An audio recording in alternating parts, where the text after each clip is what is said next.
var farlig. Gitt en time, vet en utgang. Habibi.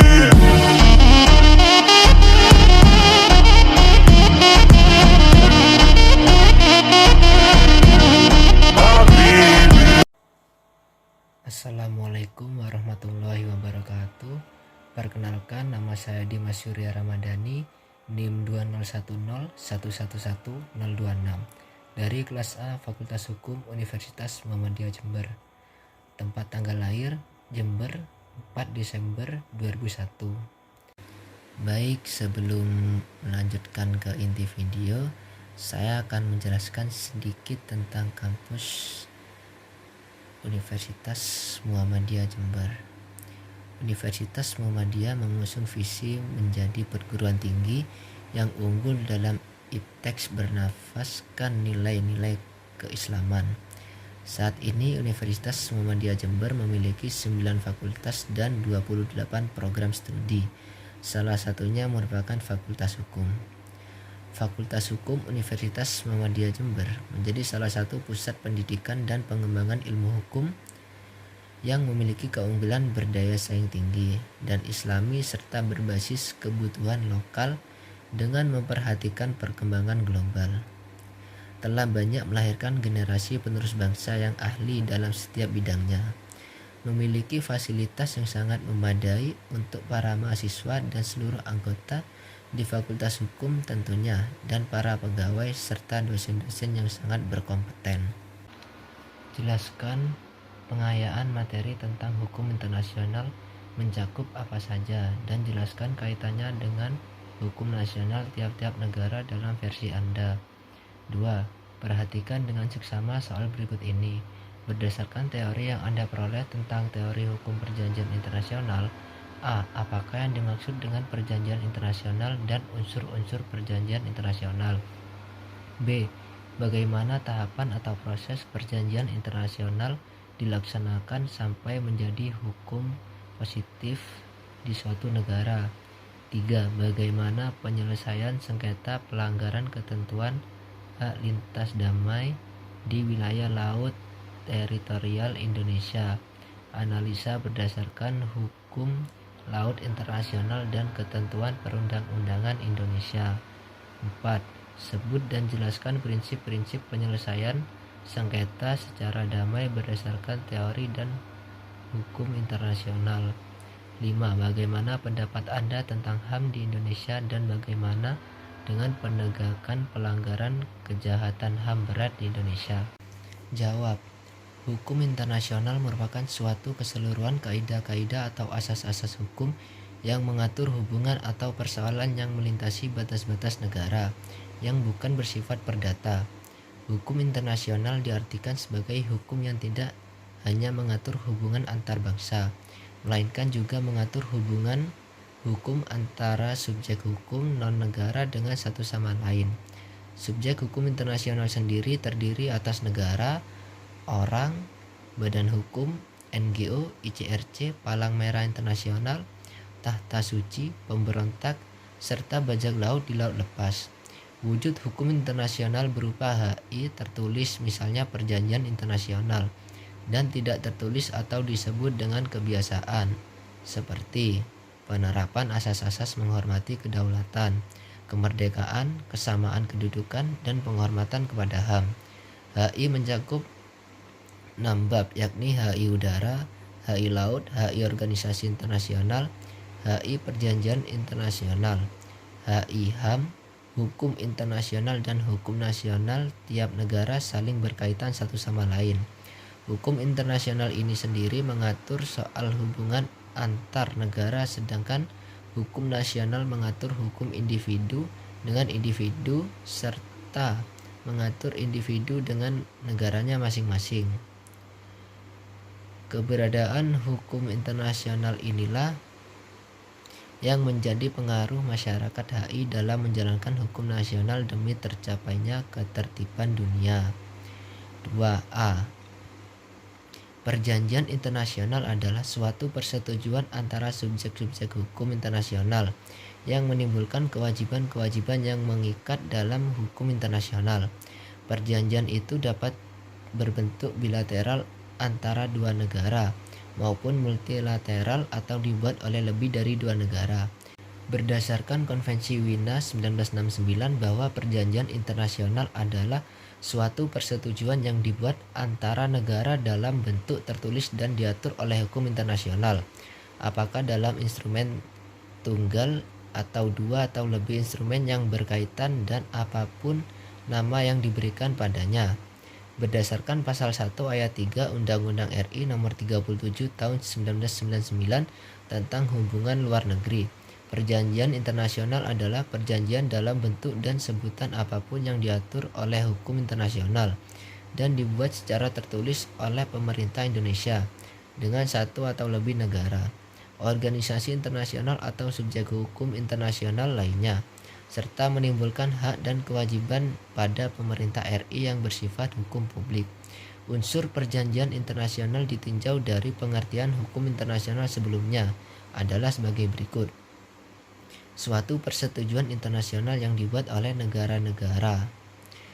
Perjanjian tersebut dalam bentuk tertulis yang berdasarkan pada hukum internasional, dibuat dalam instrumen tunggal, dua atau lebih memiliki nama apapun. B. Adapun tahapan-tahapan perjanjian internasional meliputi 1. Perundingan atau negotiation, yang mana maksud dari perundingan tersebut merupakan bentuk musyawarah dalam sebuah konvensi diplomatik untuk menentukan rencana-rencana perumusan naskah perjanjian internasional. 2. Penandatanganan atau signature, persetujuan suatu negara untuk mengikat diri pada suatu perjanjian dapat diberikan dengan berbagai macam cara dan tergantung dari persetujuan antara negara-negara peserta pada waktu perjanjian itu diadakan. Persetujuan untuk mengikat diri dapat dilakukan dengan suatu penandatanganan, ratifikasi, pernyataan turut serta atau menerima suatu perjanjian. 3. Pengesahan atau ratification.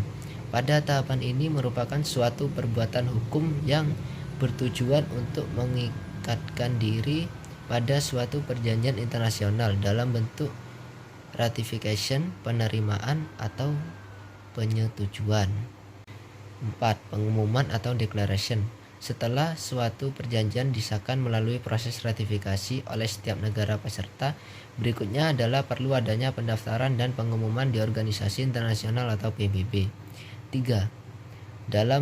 Dalam hukum internasional juga mengatur tentang laut, diantaranya seperti menyelesaikan sengketa pelanggaran ketentuan hak lintas damai wilayah laut. Dalam halnya menyelesaikan masalah hak lintas damai, berdasarkan hukum laut internasional menyelesaikan hak lintas damai sebagaimana disebutkan dalam pasal 25 UNCLOS 1982 yang memberikan kewenangan penuh kepada negara pantai untuk mengambil langkah preventif, sedangkan untuk menyelesaikan sengketa pelanggaran hak lintas damai yang berdasarkan perundang-undangan Indonesia dalam pasal 14 ayat 1 dalam pasal 24 ayat 3 UU nomor 6 tahun 1996 tentang perairan Indonesia, yakni apabila diperlukan untuk pelaksanaan penegakan hukum sebagaimana dimaksud dalam ayat 1 dan 2 dapat dibentuk suatu badan koordinasi yang ditetapkan dengan keputusan pres. Dalam hukum internasional juga mengatur tentang laut, diantaranya seperti menyelesaikan sengketa pelanggaran ketentuan hak lintas damai wilayah laut. Dalam halnya menyelesaikan masalah hak lintas damai berdasarkan hukum laut internasional, penyelesaian hak lintas damai sebagaimana disebutkan dalam pasal 25 UNCLOS 1982 yang memberikan kewenangan penuh kepada negara pantai untuk mengambil langkah preventif, sedangkan untuk menyelesaikan sengketa pelanggaran hak lintas damai yang berdasarkan perundang-undangan Indonesia dalam pasal 14 ayat 1 dalam pasal 24 ayat 1 UU nomor 6 tahun 1996 tentang perairan Indonesia, yakni apabila diperlukan untuk melaksanakan penegakan hukum sebagaimana dimaksud dalam ayat 1 dan ayat 2 dapat dibentuk suatu badan koordinasi yang ditetapkan dengan keputusan presiden. 4. Adapun prinsip-prinsip dalam penyelesaian sengketa meliputi 1. Prinsip itikat baik atau good fight. Prinsip itikat baik dapat dikatakan sebagai prinsip fundamental atau prinsip dasar dan paling sentral dalam penyelesaian sengketa antar negara. Prinsip ini mensyaratkan dan mewajibkan adanya itikat baik dari para pihak dalam menyelesaikan sengketa. 2. Prinsip larangan penggunaan kekerasan dalam penyelesaian sengketa. Prinsip ini juga sangat sentral dan penting. Prinsip inilah yang melarang para pihak untuk menyelesaikan sengketanya dengan menggunakan senjata atau kekerasan. Prinsip ini termuat antara lain dalam pasal 13 Bali Concord dan pembukaan atau preambel paragraf keempat Deklarasi Manila. 3. Prinsip kebebasan memilih cara-cara penyelesaian sengketa. Prinsip penting lainnya adalah prinsip di mana para pihak memiliki kebebasan penuh untuk menentukan dan memilih cara atau mekanisme bagaimana sengketanya diselesaikan atau dikenal juga dengan istilah Principle of Choice of Means. Prinsip ini termuat dalam pasal 33 ayat 1 Piagam PBB dan Section 1 paragraf 3 dan 10 Deklarasi Manila dan paragraf kelima dari Friendly Belgian Declaration. 4. Prinsip kebebasan memilih hukum yang akan diterapkan terhadap pokok sengketa. Prinsip fundamental keempat yang sangat penting adalah prinsip kebebasan para pihak untuk menentukan sendiri hukum apa yang akan diterapkan bila sengketanya diselesaikan oleh badan peradilan terhadap pokok sengketa. Kebebasan para pihak untuk menentukan hukum ini termasuk kebebasan untuk memilih keputusan dan kelayakan. 5. Prinsip kesepakatan para pihak yang bersengketa atau konsensus. Prinsip bersepakatan para pihak merupakan prinsip fundamental dalam penyelesaian sengketa internasional. Prinsip inilah yang menjadi dasar untuk pelaksanaan dari prinsip-prinsip yang saya sebutkan tadi. 6. Prinsip exhaustion of local remedies. Menurut prinsip ini, hukum kebiasaan internasional menetapkan bahwa sebelum para pihak mengajukan sengketanya ke pengadilan internasional, maka langkah-langkah penyelesaian sengketa yang tersedia atau diberikan oleh hukum nasional negara harus terlebih dulu ditempuh atau exhausted. 7. Prinsip-prinsip hukum internasional tentang kedaulatan, kemerdekaan, dan integritas wilayah negara-negara. Prinsip ini mensyaratkan negara-negara yang bersengketa untuk terus menaati dan melaksanakan kewajiban-kewajiban internasionalnya dalam berhubungan dengan satu sama lainnya berdasarkan prinsip-prinsip fundamental integritas wilayah negara-negara. 5. Belum terpenuhi, alasannya karena yaitu bahwa HAM di Indonesia ini harus ditegakkan atau harus adil, karena jika tidak ditegakkan atau tidak adil maka terdapat sebuah penyalahgunaan. Contoh, anak-anak yang disuruh untuk mencari nafkah di pinggir jalan. Anak-anak yang dibiarkan oleh orang tuanya sehingga mereka berkehidupan bebas. Proses penyelesaian kasus pelanggaran HAM berat diatur dalam Undang-Undang Nomor 26 Tahun 2000. Adapun proses penyelesaian kasus pelanggaran HAM berat sesuai UU tersebut adalah sebagai berikut. 1. Diadakan penyelidikan dilakukan oleh Komnas HAM. 2. Dilanjutkan penyidikan dilakukan oleh Jaksa Agung. 3. Dilanjutkan penuntutan dilakukan oleh Jaksa Agung juga. 4. Dilanjutkan dengan pemeriksaan di pengadilan atas pelanggaran HAM berat dilakukan oleh Majelis Hakim Pengadilan HAM yang berjumlah 5 orang. 5. Keputusan oleh Pengadilan HAM. Adapun proses penyelesaian kasus pelanggaran HAM ringan sama dengan proses penyelesaian kasus pelanggaran HAM berat, hanya bedanya yang menanganinya bukan Komnas HAM dan Jaksa Agung, namun Komnas HAM dan Jaksa tingkat di bawah Jaksa Agung. Sekian video dari saya, semoga video ini bermanfaat. Kurang lebihnya saya mohon maaf. Wassalamualaikum warahmatullahi wabarakatuh.